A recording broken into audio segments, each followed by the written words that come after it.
Bienvenidos. El día de hoy queremos abordar el tema del proceso electoral que se avecina, el del próximo año, el del 2018. ¿Cómo estamos arrancando? Pareciera ser que falta mucho tiempo, pero estamos a escasos 6, 7 meses de que se defina quién va a ser el presidente de la República, quiénes van a ser los integrantes del Congreso, tanto de la Cámara de Diputados como de Senadores, y también de algunas gobernaturas y presidencias municipales. Y queremos empezar a abordar este tema y hemos invitado 2 especialistas que nos van a ayudar mucho a entender este primer, este punto de partida. Quiero dar la bienvenida a Remy Martínez, catedrático del TEC de Monterrey. Remy, bienvenido. Muchas gracias, Marco. También Heriberto Tapia, director general de TM Reporte. Gracias, encantado Heriberto. de estar aquí. ¿Cómo ves tú, Remy? ¿Cómo podríamos decir que arranca el proceso electoral del 2018? ¿Cómo sientes tú el ambiente de arranque? 2 pistas, yo creo que lo que observo yo. Uno, el ánimo de la gente, y el otro, todo este entramado de los partidos políticos con la autoridad electoral, ¿no? Yo creo que son dos asuntos que se están moviendo en pistas diferentes, porque lo que yo veo del lado de los partidos políticos es que se privilegió principalmente los acuerdos internos o los desacuerdos internos para poder llevar a cabo sus procesos de selección. Estamos hablando hoy domingo, donde todavía el Frente por México todavía no define, pero sé que ve cada más claro que es Ricardo Anaya el candidato, después de una muy compleja negociación que incluso desembocó en la salida de Margarita Zavala del PAN y de un grupo importante de panistas. Tenemos al PRI, que modificó estatutos y que al final de cuentas, en efecto, recibió un candidato externo que no era priista. Y tenemos el caso de Morena, que no ha estado ajeno también en jaloneos, principalmente en la Ciudad de México, pero que de alguna otra manera se prepara también para seleccionar a su candidato. Entonces, esa es una pista. La otra es la de los ciudadanos. Y la de los ciudadanos es algo que platicaba con Heriberto actualmente y lo hemos visto en la semana. El ánimo en México, y podríamos expandirlo hasta Latinoamérica, es un ánimo complejo, complicado, un poco pesimista respecto a las circunstancias que hoy el día se viven. No tanto necesariamente cruzado con los datos duros o con la realidad, sino cruzado con la percepción que las personas tienen en el momento. Pew Research, que es un centro de estudios en los Estados Unidos, hizo una encuesta muy larga sobre 43 países, o una muestra más o menos de tamaño. Resultó que México salió casi en el último lugar, un poquito arriba de Venezuela, donde los ciudadanos mexicanos, 68% de ellos, piensa que México estaba mejor hace 50 años. Es un dato sumamente importante. Hay mucho pesimismo, mucha acidez, ¿no?, de parte del electorado. Mira, yo me tiendo a pensar que hoy en día estamos pasando del mundo de las ideologías, de la izquierda, de la derecha y del centro, al mundo de las emociones. Y yo creo que el mundo de las emociones nos atrapa a lo mejor en 3 clasificaciones. 1, la emoción del miedo, la de la humillación y la de la esperanza. Hay libros que se han escrito al respecto en diferentes momentos que hablan de las civilizaciones y del impacto de esas emociones hoy en día. Vemos cómo en Estados Unidos todo este asunto del miedo, el miedo a lo externo, a la migración, ve cómo se dio vuelta esa elección. Vemos los países musulmanes, toda esta circunstancia que se da en el Medio Oriente, donde hay una larga historia de humillación. Pero también vemos países como Vietnam o Asia en general, o la India actualmente, donde actualmente, aunque tienen problemas reales de disparidad y de otro tipo económicos, donde se sienten verdaderamente esperanzados de que van a tener un mejor futuro. Entonces, yo lo que he estado comentando es cómo trasladamos estas emociones en el país a ver una perspectiva hacia adelante, esperanzados en que las cosas pueden salir mejor. No que eso es lo que piense la gente actualmente, porque la gente no piensa eso actualmente. Estamos, yo creo que en una combinación de miedo y humillación que no son favorables hacia adelante. Miedo a la inseguridad, a la violencia, humillación que tiene que ver con los eventos de corrupción que se han presentado y que han sido públicos y que levantan la sospecha y que merman la confianza. Si me dices a mí cuál es la dinámica, es quién puede levantar esa confianza en la ciudadanía y pensar que, aunque estemos mal ahorita, el futuro para nuestros hijos, el futuro para los jóvenes puede ser mejor hacia adelante. Yo creo que esas son las 2 pistas. Yo no sé si los partidos están atendiendo bien o mal o se van en un proceso de ajuste en ese sentido. Heriberto, por lo visto hay un momento muy complejo para lo público, ¿no? Hay una gran desilusión, hay una especie de crítica muy severa, una desesperanza. La gente no espera, pues, que a través de una opción partidista esto se pueda solucionar, ¿no? Inclusive hay quienes hablan de escenarios donde pueda crecer de forma sustancial la abstención, ¿no? en las votaciones, ¿no? Esa de que pueda crecer la abstención, el abstencionismo en un proceso electoral, pues es una idea que ya se ha venido practicando en elecciones pasadas.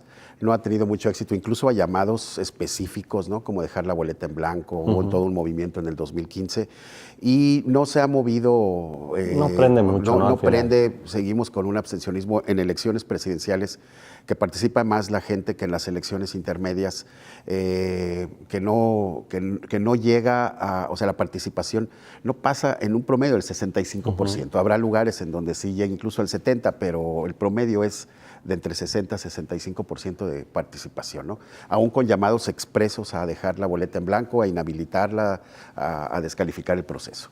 Tiene mucha razón Remigio, nombra tres así factores motivantes o de mucha emoción, que es el miedo, la humillación, la esperanza, y agregaría además que son como convocantes a votar. ¿Cuáles son, digamos, los tres grandes convocantes para ir a votar?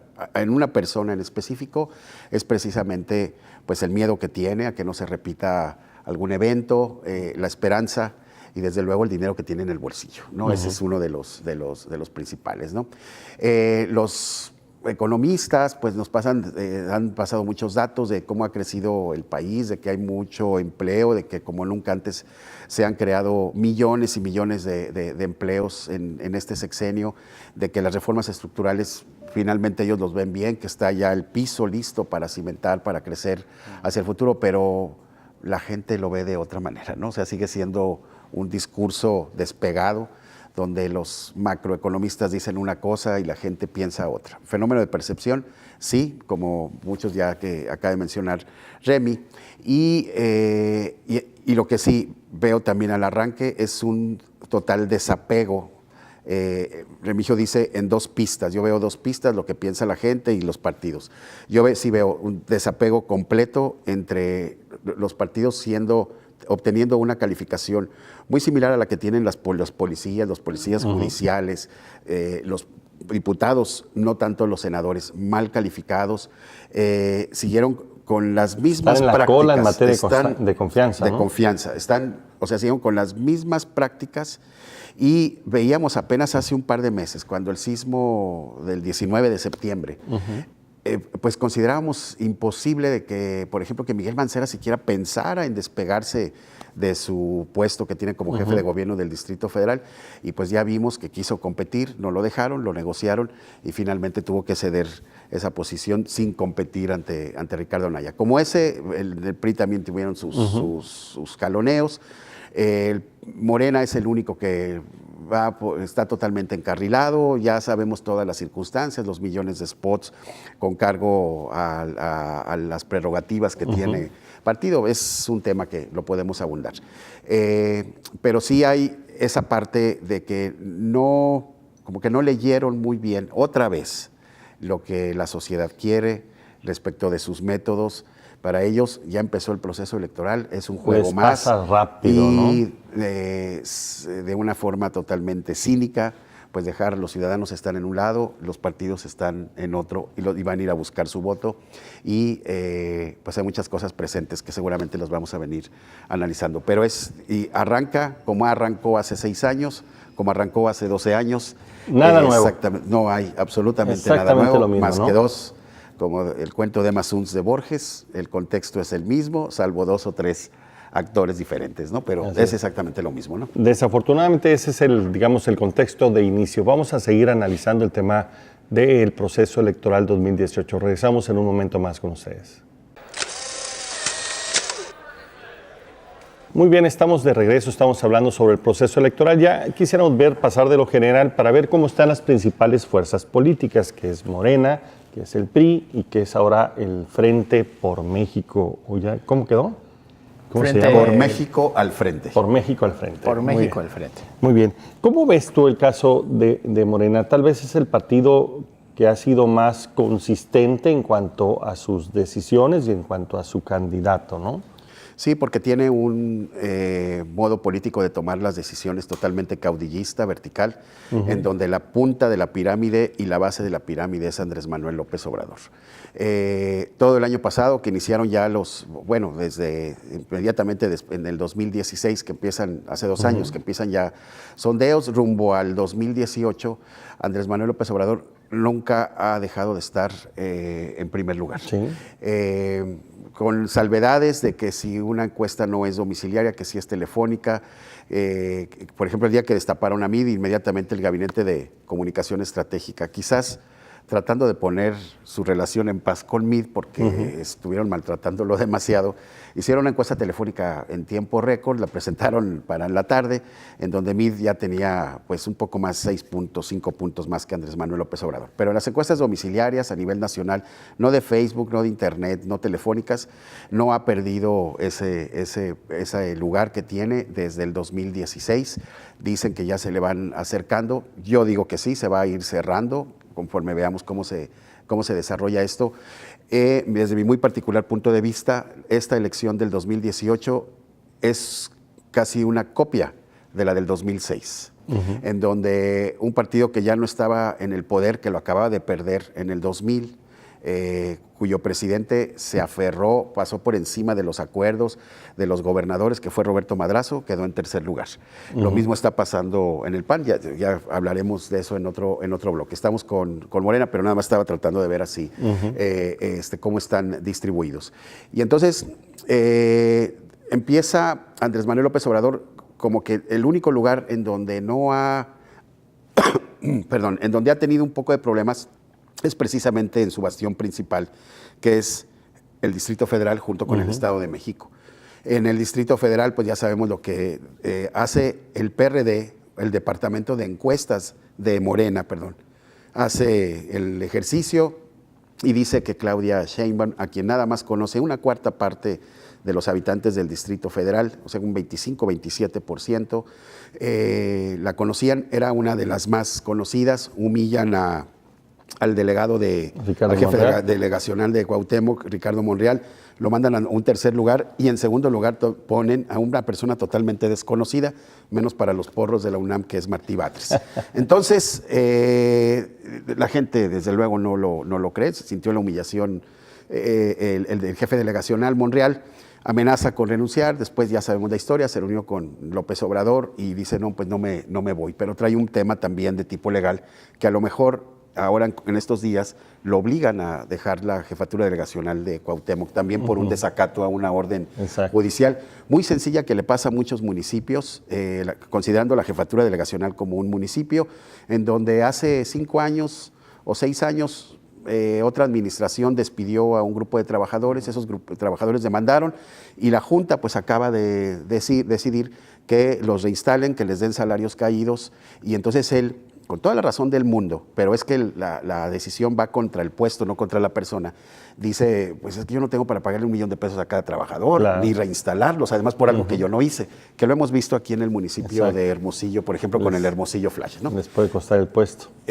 Por un desacato, ¿no? A un juez federal. Entonces, fuera de eso, no ha tenido ningún problema él en imponer sus candidatos. Ya sabemos, por ejemplo, quiénes van a ser los candidatos al Senado en el Estado de México, en Tabasco, en el Distrito Federal. Él arranca como arrancó en el 2006, con una cómoda ventaja. Arranca la elección, recordemos, es la famosa tregua navideña entre 2005 y 2006, donde Madrazo estaba en segundo lugar, Felipe Calderón estaba en tercer lugar, según las encuestas, que no son válidas, empiezan a ser válidas yo creo que unos 3 meses antes de la elección, se mueve todo. Y entonces, famosa tregua navideña, regresan de la tregua ya con Felipe Calderón en segundo lugar, y para marzo, después de un debate al que no quiso ir, dice, ya se le pone arribita, se le puso Felipe Calderón. Está cometiendo algunos errores, apenas hace unos días les dijo a los candidatos de los otros partidos que eran unos pirurris, así les dijo al millón de marchistas, aquella famosa caminata por la paz y la dignidad en el Distrito Federal, que fue todos vestidos de blanco, les dijo, son una bola de pirurris. Así le dijo ahora a Ricardo Anaya, le dijo también a Mid, y que él ha recorrido el país. El mismo argumento que utilizó para no ir al primer discurso, dijo, ellos quieren hacer campaña conmigo, yo ya recorrí todo, se quieren montar en mí, entonces yo no voy al primer debate. No fue al primer debate, perdió 4 puntos. Entonces está cometiendo una serie de pifias muy sencillitas que parece que no escucha, porque estoy seguro que tiene unos asesores de primerísimo nivel atrás de él, no nada más es él. Esa iniciativa, estoy estudiando, estamos analizando todas las posibilidades para traer paz a México, vamos a darle amnistía a los jefes de los cárteles. Yo estoy seguro que no lo pensó como una cosa seria, pero alguien le dijo, oye, es una muy buena manera de que te fortalezcas en el primer lugar y además de oscurecer, de tapar en medios el destape de Mid. Sí, porque se le vino toda la opinocracia encima, ¿no? ¿Cómo ves, Remy, a Morena, a López Obrador? Yo creo que el escenario que platicaba al inicio es un escenario propicio. Cuando la gente en su mayoría cree que hace 50 años estaba mejor que hoy, pues verdaderamente alguien que habla de los héroes y de cosas del pasado como algo pasado, pues resulta ser hasta cierto punto atractivo. Él está siguiendo esa agenda, y yo sí creo en efecto que hay muchas cosas que él busca polarizar o dicotomizar o tratar de generar el blanco y el negro, ¿no? Su discurso, todo es la mafia del poder y todo es culpa de la corrupción. Sí. Y yo voy a automáticamente resolver eso, ¿no? Aquí está Donald Trump acá enseguida, ¿no? Que utilizó ese libro de insultar personalmente y atacar y utilizar nombres para generar cierto descontento en un sistema electoral diferente que el mexicano, porque allí es muy territorializado, muy específico los estados que tienes a favor y en contra, y aquí de alguna otra manera tienes una elección donde el que tenga un voto más va a ganar la elección presidencial. No se lograron los gobiernos de coalición o las coaliciones como tal para poder llegar a un sistema pues semiparlamentario o algo así. Sigue siendo nuestro sistema electoral en ese entorno muy parecido. El que gane con un voto, pareciera que quien llega arriba de los 30 se lleva la presidencia de la República, y eso también nos va a acarrear otro tipo de asuntos por ver. Ahora, en el caso de Morena muy particular, pues bueno, también se lleva con él un movimiento más al tipo estilo de Macron, donde es un partido hecho para ellos, ¿no? O es un movimiento institucional hecho para ellos. No hay incentivos a la democracia interna ni a ningún otro tipo de objetivos. Se trata o se maltrata a cualquiera de los compañeros que estén ahí, ya sea chiquitos o grandotes, porque al final de cuentas se va a privilegiar lo que se considere de parte del directivo o del director del movimiento hacia adelante. Lo vemos aquí en visos en Sonora, en sus elecciones internas a candidatos al Senado, lo cual te habla también de un estilo hacia adelante, que yo no sé si México está en ese momento. Yo creo que México sí, en efecto, tiene bajos niveles de reconocimiento a la democracia, pero no es un país que piense que la libertad no es importante. Yo creo que piensa que la libertad de comunicación es importante, de escoger, de poder decidir, de poder desarrollarse, de poder emprender, de tener un nivel justo de impuestos, etcétera, etcétera. Creo que tenemos más que nada una mayoría que piensa en ese sentido. Entonces va a ser un tema de mucha agenda. También tiene que ver, Andrés Manuel tendrá que ver estos negativos que tiene persistentes, así como tiene persistencia su preferencia, también tiene una polarización que él genera. Polariza, ¿no? No puede pasar por en medio. Ha hecho movimientos que habría que reconocer, ciertas alianzas con el Partido Laboral Inglés y ciertos visos de que lo hacen ver como un gobernante mucho más abierto y plural, pero al final de cuentas este es un movimiento nacionalista y ese es el tipo de propuesta que se está llevando aquí. No quiere decir que eso sea malo o bueno, simple y sencillamente que eso es lo que está proponiendo en este momento, y el escenario electoral no sé si le favorece, ¿no? O sea, todos estos datos que nos están dando que la gente no está satisfecha, realmente de alguna otra manera tienden a ser escenarios favorables para un movimiento de este tipo. ¿Cómo plantean el PRI y el PAN su agenda frente a él? Ese va a ser, yo creo que uno de los retos más importantes. Él no tiene mucho que variar, ¿no? Él simplemente de hecho, poco ha variado su discurso en sus 3 campañas, ¿no? Un poco va a variar, e incluso este discurso triste, este discurso de zozobra, de angustia, de que tenemos que pactar porque no podemos más, estamos rebasados, el mundo está corrupto. le viene y le fluye como nada, porque al final de cuentas cree que eso puede ser la base. Ahora, así como en el 2006, también nuevamente, cómo está en la parte estructural, cómo está en la parte de los estados, cómo se puede defender hacia adelante en una elección que va a ser extremadamente competitiva y donde el PRI y el PAN, pues la verdad, tienen mucha ventaja en términos de organización, estructura y otro tipo de cosas que también cuentan en las elecciones. Muy bien. Estamos analizando el proceso electoral 2018. Vamos a regresar un momento más con ustedes. Muy bien, estamos de regreso, estamos viendo los escenarios para el 2018, las diferentes opciones. Ya hemos analizado el contexto, digamos, general del inicio de la campaña. Hemos revisado lo que pasa en Morena con su candidato puntero, Andrés Manuel López Obrador. Ahora me gustaría ir un poco al PRI.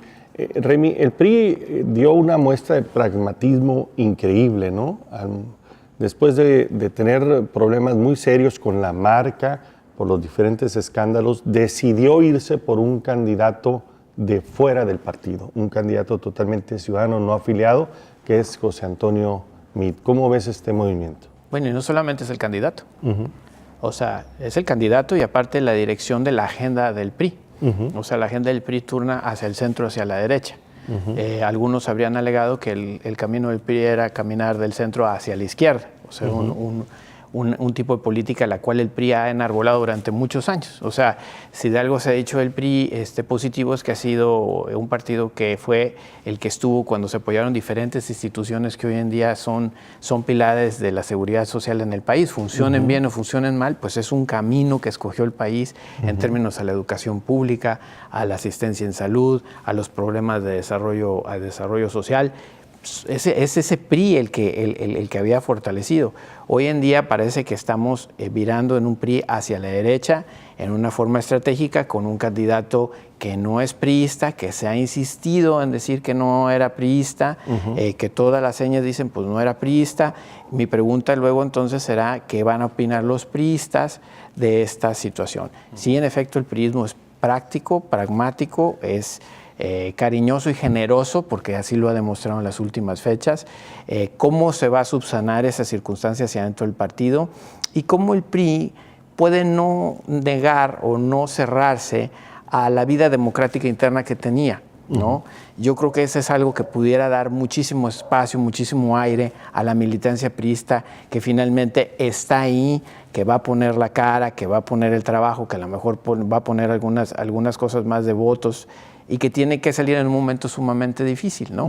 Donde de alguna otra manera se le considera, según las diferentes encuestas, pues el partido que tiene mayor carga negativa actualmente. Entonces alguien diría, pues no le quedaba de otro, tenía que ser externo o no, y ahora el galimatías es, siendo externo, como el PRI puede hacer lo suyo, el candidato, puede hacer suya esta agenda de centro-derecha, y dos, yo lo que veo es para el PRI es, ojalá que pudiera encontrar el PRI una medida democrática que le diera entrada a la posibilidad a muchos cuadros de expresarse y de participar en las campañas. El PRI es un partido de mucha historia, ¿no? Es un partido de mucho tiempo. Ha soportado el perder el poder presidencial y lo recupera. Yo creo que esta es una circunstancia donde el PRI está a prueba en todos sus sentidos y que los cuadros políticos y la militancia tendrán que dar lo mejor de sí para alcanzar ese 30%. De entrada, pudiera decir que el efecto de la famosa liturgia, junto con todas las palabras que se utilizaron para designar la designación del candidato, fue algo que hacia adentro del PRI salió bien, hacia afuera y hacia la ciudadanía, pues bueno, tendremos que ver estas mediciones en enero para ver si realmente están saliendo hacia arriba en este escenario tan polarizado con lo que está proponiendo Andrés Manuel. De entrada, Heriberto, es todo un reto porque se convirtió automáticamente Meade como una especie de candidato del continuismo, ¿no? Al ligarse mucho a la administración y a las reformas implementadas esta administración, ¿no? Tiene un gran reto en hacer valer el pronóstico de ser un independiente ciudadano, ¿no? Yo creo que está bien medida esta situación. Quizás lo que se sopesó con mayor detenimiento fue, pudiera tener, por no ser priista, pudiera tener alguna rechazo de los priistas, pero pues es mucho más importante y es mucho más numeroso el sector ciudadano que puede jalar él precisamente por ser un no priista, que conservar el voto duro de los priistas de toda la vida, ¿no? Y ya me refiero, por ejemplo, a los líderes de la CTM, ¿no? En la semana vimos, no sin tristeza, ¿no? Que Romero de Champs se reeligió, los 36 comités del sindicato petrolero, voto unánime, y se reeligió hasta el 2024. Entonces, esos mismos, pues los vimos dándole... Como muy leal ese voto duro, ¿no? El que habíamos, ustedes es la persona que habíamos considerado, ¿no? Creo que perder ese voto duro, que además es muy disciplinado, como lo acabas de mencionar, muy controlado, lo puede recuperar, es una medición que seguramente está hecha, precisamente con la gente que está harta de los políticos y que pudiera llegar a ver en determinado momento, bueno, pues él no es priista, es un ciudadano que los priistas lo hicieron candidato. Es difícil el reto, sí lo ven como candidato del continuismo, aunque no tanto como pudiéramos haber visto, por ejemplo, a un Osorio Chong o a uno de ellos, ¿no? El reto, desde luego, es mayúsculo, y el PRI tiene de aquí a enero la misión de poder arrancar en segundo lugar, situación que se veía imposible apenas hace medio año.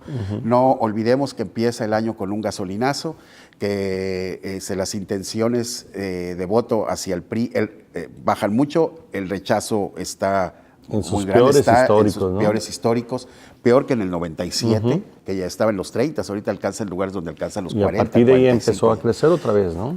Y vimos cómo el presidente recuperó unos puntos, el PRI recupera unos puntos después de la asamblea, donde deciden cambiar los estatutos, destapan a José Antonio Meade, parece que fue un destape aparentemente de terciopelo, y entonces si logran ellos en el arranque, y estamos hablando de febrero, marzo, ya que se posicione en segundo lugar, cosa que se ve imposible hace apenas medio año, tiene posibilidades Meade de ser el próximo presidente. Sí, yo continúo con esa tesis de que es una elección muy parecida al 2006, en donde Andrés Manuel López Obrador, y Remigio lo mencionó hace un momento, sigue con su misma intención de voto, y lo que le ha aumentado son los negativos. O sea, tiene más negativos ahora de los que tenía hace 12 años, en el 2006. Entonces, y luego la gente dice, oye, y es en serio, dice, oye, es una situación para preocuparse, porque ha hecho campaña en el 2006, en el 2012. Todo este tiempo se lo ha llevado en campaña y no logra superar esa intención de voto, que ya parece que llegó a su techo. Y sin embargo, el nivel de rechazo también sigue muy constante, pero tiene subidas y pocas bajadas, ¿no? O sea, y tiene más rechazo ahora, 12 años después de que inició su campaña, quizás porque lo conocemos mal, ¿no? Ya sabemos que es muy mentiroso, ¿no? El escenario del PRI es como una competencia de tres, ¿no? De tercios. Decían, es cierto, y si esta pregunta la hubieras hecho hace 2 meses, pues te hubiéramos dicho que iba a ser entre 4, porque era el PRI, Morena, el PAN con el PRD, con el Frente y los independientes. Hemos visto que están batallando mucho los independientes, menos el Bronco, una serie de mentiras. Pedro Ferriz, que decía que tenía 6 millones de firmas juntadas a lo largo de los últimos 10 años para eliminar los plurinominales, y que gente que le daba recomendaciones. Es el más atrasado de todos, va más atrasado incluso que la candidata del Frente Zapatista, de esta Marichuy. Entonces, parece que los que sí puedan lograr juntar el 1.900.000 aproximadamente de firmas que pide el Instituto Nacional Electoral van a ser el gobernador de Nuevo León y Margarita Zavala. Está batallando Ríos Peter y todo, entonces sí decíamos, los independientes se van a quedar con un pedacito, con un 20% de la arena electoral, y pues llegamos entonces de que es entre 3, y los independientes, si llegan los dos, sí pudieran, la verdad es que sí pudieran quedarse hasta con un poco más del 10% de la votación, y eso sí va a mover entre el primero y el segundo lugar, ¿no? Muy bien, estamos hablando sobre el proceso del 18, vamos a regresar con ustedes en un segundo más. Muy bien, estamos de regreso, estamos en el último bloque y ahora nos toca ver el tema del Frente Ciudadano por México, que ha evolucionado a este otro frente, todavía no me lo termino, por México al frente, ¿no? Que es esta coalición entre el el PAN, el PRD y Movimiento Ciudadano. ¿Cómo lo ves tú, Remy? Pues el Frente no deja de ser un esquema que trata de posicionarse precisamente al centro de la campaña o del espectro. Yo no sé si esa es la posición más conveniente en un ambiente polarizado. Estar en el centro significa, pues bueno, cierta posición más o menos entre conservadora y abierta hacia adelante. La salida de militantes importantes del PAN como Margarita Zavala, la realidad creo que no deja un buen sabor de inicio, aunque ayer, pues bueno, ya ves a Santiago Krill, a Diego Fernández de Ceballos y a otros personajes que estuvieron ahí en algunas otras ocasiones tratando de darle fortaleza a esta candidatura. No ves dentro o cuando menos contento al exgobernador de Puebla, Alejandro Moreno Valle, que es una parte fundamental de su negociación, porque pues eso significa que algunos visos del sindicato de maestros estarían detrás de esa posibilidad. Tampoco ves a otros personajes que antes estuvieron ahí. Ayer Vicente Fox se reunía con Mid para decirle que era su candidato ideal. Pues eso te habla que el PAN cuando menos está pasando por un mal momento. El PRD con buenos cuadros algunos, pero también no completo, ¿no? Porque también Andrés Manuel se fue. Entonces, estos son las mitades que quedaron de los otrora partidos de izquierda y de derecha y que se juntan en un centro muy pragmático hacia adelante con una candidatura interesante de Ricardo Anaya, porque es un joven que de alguna otra manera tiene una forma de expresarse muy ágil, es muy combativo, es muy abierto, seguramente será interesante verlo en el desempeño de la campaña con su discurso, pero yo no sé, la política no deja de ser un ejercicio de conciliación, de apoyos, de alianzas, de arreglos en el país, y yo creo que lo que le imprime en mucho la campaña de Andrés Manuel y de Ricardo Anaya es pesimismo, una agresividad que probablemente vaya a ser no necesariamente todo atractivo para la población. Yo quisiera ver al menos de este nuevo conjunto de frente, con convergencia ahí, una posibilidad de un discurso un poco más positivo hacia adelante. Amén de todos los problemas a nivel local que esa alianza conllevan. Aparentemente quedaron de acuerdo en la repartición de candidaturas a nivel Senado y Diputaciones Federales, pero bueno, ya veíamos presidente municipal de Guadalajara, de Movimiento Ciudadano, que es una de las fichas más fuertes, Alfaro, que dijo que él no quería nada con los otros dos partidos, que él quería jugar para gobernador solito. Aquí en Sonora no hemos visto muy claro realmente cómo va a funcionar eso. Y esos son detalles finos de la parte política electoral que al final del día restan. Y ver a Felipe Calderón, que fue un expresidente muy panista, muy panista, verlo expresarse como se está expresando, a mí no me gusta, pero mucho menos seguramente le gusta a los miembros del PAN. Por más distanciados o peleados que puedan estar ahí, no dejó de ser un presidente del PAN muy importante y luego un candidato a la presidencia. Entonces veo al frente con estos problemas de armado que creo que se prolongó de más, no es una alianza natural como le hubieran gustado. Y veo de alguna otra manera a las dos otras fuerzas caminando en esa parte interna mucho más tranquilo hacia adelante. Veremos qué es lo que pasa, cómo fluyen. Creo que en un principio va a ser el ciudadano que no piense votar por Andrés Manuel López Obrador. Tiene en este otro lado dos opciones. Vamos a ver con qué opción se ve, con una más madura y más moderada de parte del PRI o con una parte mucho más combativa de más denuncia por la parte del Frente Ciudadano. Eso yo creo que esa va a ser la apuesta y de ahí se va a descolgar quién se va para el tercero y quién se va al segundo a dar la pelea final. Ese es mi escenario. Claro, quienes ven en un momento dado estas debilidades lo ven también otros como unas fortalezas de lo difícil que estaba poder armar esta coalición. Finalmente, frente a todo pronóstico, se arma y sale y nace, ¿no? Muy forzada. Esta Alejandra Barrales en la semana deja la presidencia del PRD. Enojado se fue, ya no compitió, dijo que era un proceso antidemocrático Miguel Ángel Mancera. Y él en la negociación logra imponer, va a quien se va a quedar en lugar de Alejandra Barrales, se apellida Granados, es el director jurídico del departamento de la jefatura del Distrito Federal, va a ser el presidente del PRD. Muy enojado, pero le fue muy bien a Mancera dentro del PRD. Le fue ¿no? bien porque él va a poner a los candidatos a los dos al Senado. En esa, ¿qué se negoció? Por ejemplo, en las diputaciones federales, en las 300 diputaciones federales, y que habla un poco, fue con lo que terminó Remy, y habla entonces un poco de cuál va a ser el ánimo, por ejemplo, del panismo en Sonora específicamente. De los 300 candidatos que todo partido puede postular a diputaciones federales, el PAN por sí mismo fuera del frente, bueno, fuera del frente nada más va a lanzar, a postular a 58, que son la negociación que se hizo en aquellos distritos en donde hayamos ganado, el partido que ganó de nosotros 3, ese partido en ese distrito tiene derecho a postular a su candidato. Entonces aquí en Sonora, pues ganaron el distrito 1, cabecera San Luis Río Colorado, el distrito 2 con cabecera en Nogales, el distrito 3 que es Hermosillo Norte, donde ganó Javier Neblina, y nada más. Creo que el 7, no recuerdo con exactitud si lo ganaron, creo que no. Entonces, de los 7 distritos federales, de 7 personas que pudo haber postulado, ya nada más va a postular a 3.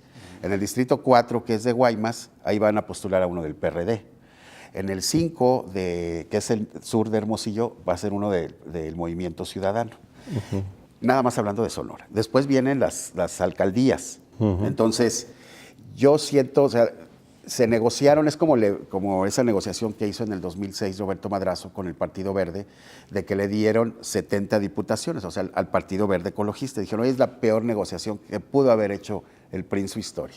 Pues ahora Ricardo Anaya dejó que los otros partidos postulen a 133 personas, o sea, le quitó más de una tercera parte de las postulaciones que hubieran sido para panistas. Entonces eso falta también por medirlo, porque ya se están quedando sin mercado electoral, porque uno dice, bueno, y ese no es el problema mayor va a estar en las listas plurinominales, porque ya no nos dice, bueno, ya sabemos que si te nominan del 1 al 9 en la circunscripción 2, que es en la que pertenece Sonora, seguro llegas, del 1 al 9 sí llegan, si estás en el 10º lugar ya vas a empezar a batallar, pero ahora ya van a ser uno del PAN, uno del PRD, uno del Movimiento Ciudadano. Entonces, el ajuste a esto es mayor, es una alianza parcial, no es completa en todas partes, pero lo que se ha negociado hasta ahorita es esto, ¿no? Entonces, sí va a haber mucho jaloneo. Sí. Hablando específicamente del panismo. Finalmente restas y sumas que tendrán que ver cómo terminan, ¿no? Pero está claro, tenemos básicamente 3 grandes fuerzas que van a competir por la presidencia, López Obrador con Morena, José Antonio Meade con el PRI y muy probablemente Ricardo Anaya con el Frente, ¿no? Y es es de la nueva legislación electoral, que dejamos atrás los procesos inciertos con resultados ciertos, ya sabíamos quién iba a ganar, y ahora es al revés, ahora son procesos muy ciertos, muy certeros, con un marco legal muy estricto y con resultados inciertos. O sea, ahorita no sabemos quién va a ganar, ¿no? Así es. Y por otro lado tenemos unos independientes que probablemente se cuelen solamente 2 de ellos, ¿no? Y que puedan tener un mercado de alrededor del 10, eventualmente un 15%, que no van a ganar, pero pueden ser el fiel de la balanza. Totalmente, y eventualmente se pueden sumar algunos de los tercios para hacerlo fuerte. En Estados Unidos, qué bueno que lo mencionas, Marco, porque en Estados Unidos la candidatura de Jill Stein, que no es un independiente, era Partido Verde, más la candidatura del candidato libertario, fueron son 7 puntos que le quitaron normalmente a la candidata demócrata en esa elección. Ya sabemos lo que 7 puntos lograron en la elección de Estados Unidos.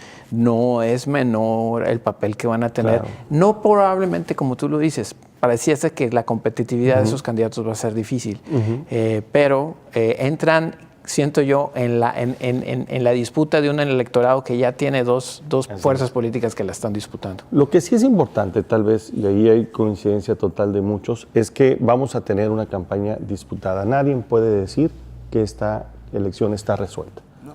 Va a ser principalmente el inicio de las campañas, va a ser estratégico, a ver quién logra quedarse con el segundo lugar y sacar al tercero para competir con el primero, ¿no? Uno de los temas súper importantes va a ser la fortaleza que tenga el candidato, no solamente en la propuesta, en su desempeño de debate, sino en su vida personal y en sus antecedentes.